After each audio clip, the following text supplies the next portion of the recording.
Hello and welcome. It's a beautiful day. Hope everyone's doing all right. A little bit chilly the last couple of days. It's got down to -6, so we'll go around and have a little damage report in a second. But first things first, I'm all in on the Scheffleras. I mentioned in the last sort of tour video that middle clump of bananas I was going to put in. Originally I said about putting a monkey puzzle in, but I decided against that because of the size they get to. So I decided to put a Sheffler in there because that ticks most of the boxes, as in it's evergreen and it can take a dig and this, that and the other. So happy with that decision. I decided to then go all in, like I just said, and I'm actually going to take the other clump of bananas out next to the pergola on the right and the tetrapanax. Just you can just see it on the left over in that little white coil. They're all going to come out. I'm going to put Scheffleras in each of them. I'm going to put 3 Scheffleras in that are all the same size, and then hopefully they'll all grow at the same rate, although obviously whether they will or not, because some will be in sun, some will be part sun, and some will be a little bit more shady, but we'll see how we do with them. So yeah, my only question really was timing on it, whether I do it in the next couple of months or whether I leave it this summer, let the bananas and all that grow, and then do it later on in the year in the autumn. But I think I've decided that I'm going to do it, now in the next couple of months. Reason for that is it just gets them in there and gets a growing season into them before we get to next winter, so they can hopefully, get their roots in and whatnot. And obviously it's just a bit of, a time thing as well. It's not going to make much difference, 6 months, but every little helps. So yeah, take a good look at them, because those bananas will probably not be there the next time we go around. They might be. What I'm doing is I'm leaving them in there just while the weather's a bit dodgy, because they are acting a little bit like a sort of canopy, especially for the honeysuckle over there on the right, up against the pergola. They're sort of acting as a little bit of a canopy, even though they look wrecked. But yeah, I'm going to take it all out. And that tetrapanax, it's as far as I'm concerned, I'm classing it the same as the bananas, because it's effectively deciduous. Before it gets too out of control, I may as well dig it up and find another place for it if I can anywhere. So I've actually been down and bought me 3 Scheffleras, so let's go and have a look at them, and then we'll have a quick rip round, see what's still alive and what isn't, and go from there. So there are 3 Schefflera Taiwanianas. In the sun obviously it looks really nice, but just the form on them is quality. Just, yeah, they just look good. Just imagine those 10 times bigger. Hopefully they'll do all right. So yeah, that was they're quite expensive, probably a little bit more expensive than what you could probably find if I hunted around. All those 3 were £140 altogether. There's the cat. So yeah, so I'm gonna, when it sort of in the middle of February, I expect I'll dig everything up and start moving stuff around. But we'll go around, have a quick rip round, see what's alive and what isn't, and go from there with it. So first thing I should point, the eagle-eyed of you will see that finally, after however many months, 6 months, I've put in the rest of this trellis. It is actually octagon shaped behind now. I don't know if you'll see it, but it is actually octagon shaped. I just ran out, I didn't have enough, so I've just left the 2 square cuts out on this side. You may also get a little glimmer that the lizard that was over in the middle one where that ammonite is in behind there, but as you can see it's not popping out too much. So I think what I'm going to do with that is get something black, like I'll show you what I've got. Actually, I should have got it out, excuse me one second, just have a look at that.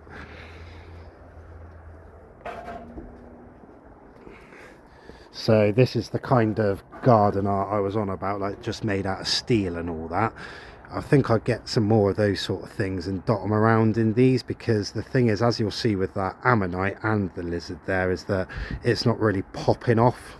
That actually doesn't look too bad, that ammonite. That's because the sun's quite low, but yeah, when the sun's on it full, you can't really, there's no distinguishing there.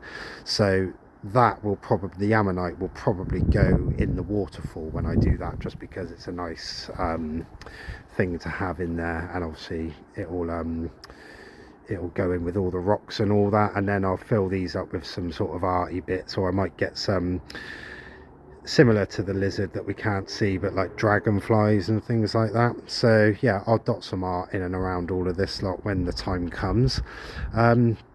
I was saying about I was going to edge these octagons out and kind of picture frame them, if you like, just so the bits aren't loose ended at the end as they are. But I couldn't work out if I put the bits of wood on the top of them, it kind of made it a bit too 3D, if that makes sense.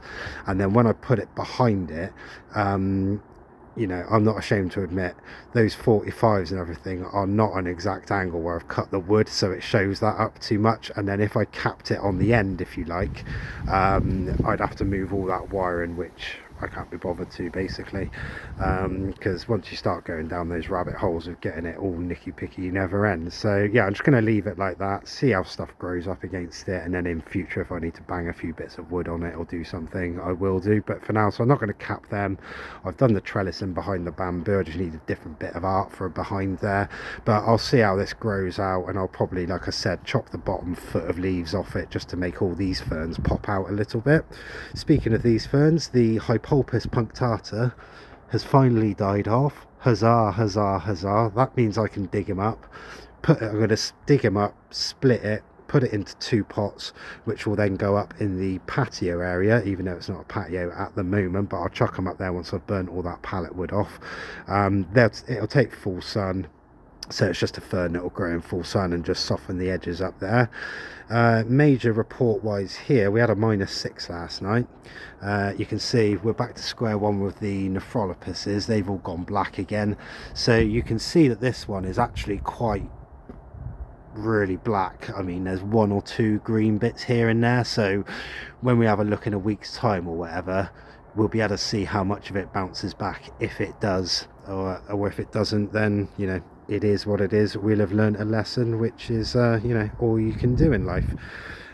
So in here, yeah, flower alert, flower alert, flower alert.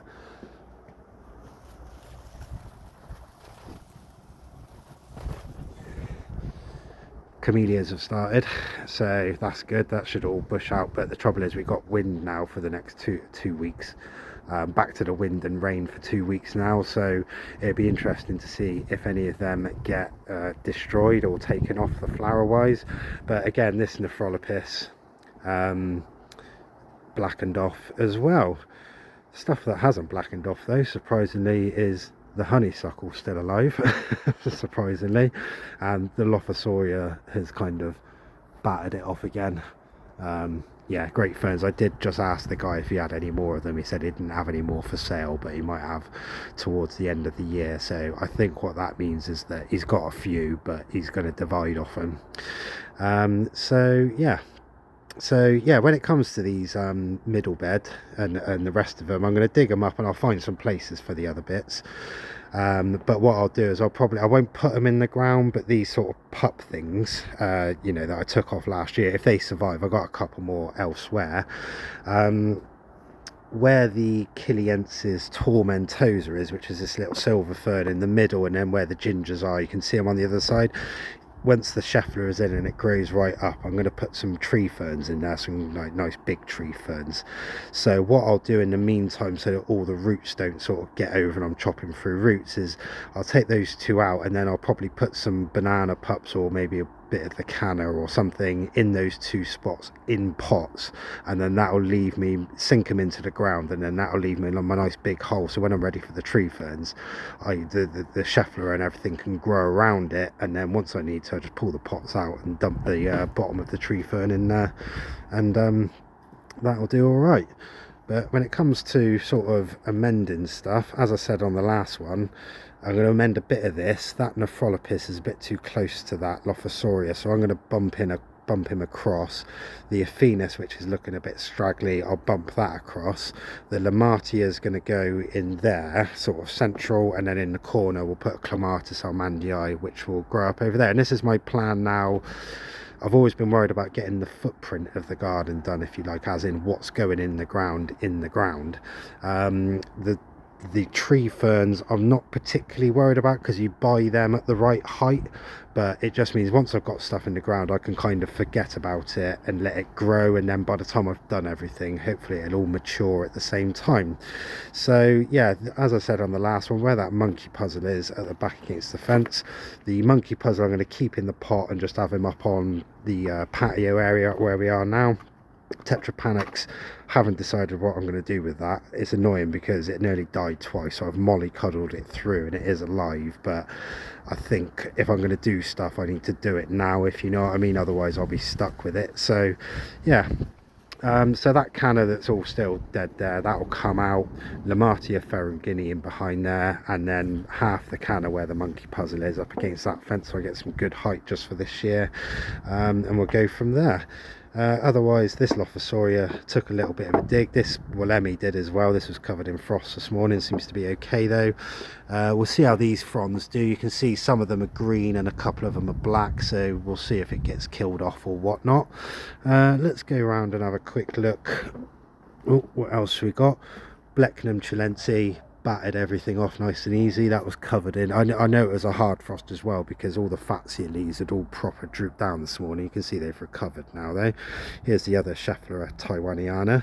Obviously I don't want to move that because he's doing quite well, so that's quite a nice one. I actually haven't been out here to have a look how this is all doing.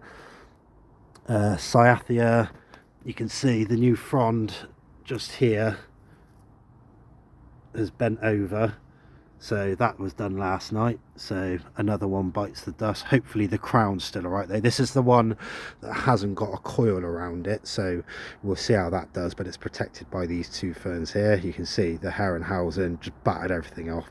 Deep shade, really easy to get, really cheap, nice and big. Get one if you can. Looks good every day of the year. If we move around here a little bit, this Cyathea Couperii, this is in the inner coil, and you can see that little crozier is doing all right, so happy with that. Moving on round, I'll have to be careful because I haven't taken these wires down, so I keep catching myself when I'm forgetting they're there.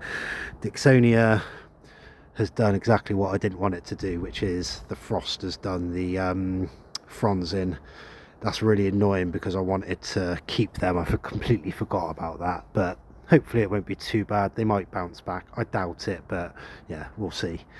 And then yeah, going on from the last tour we did, I said the big test was going to be this massive Cyathea crozier coming up there. That's been in the coil. I haven't had it protected. It was -6 last night. It's still standing. That says to me that it's worth doing, as in putting the coil around the crown. It seems to have kept it alive at the moment without wanting to curse it.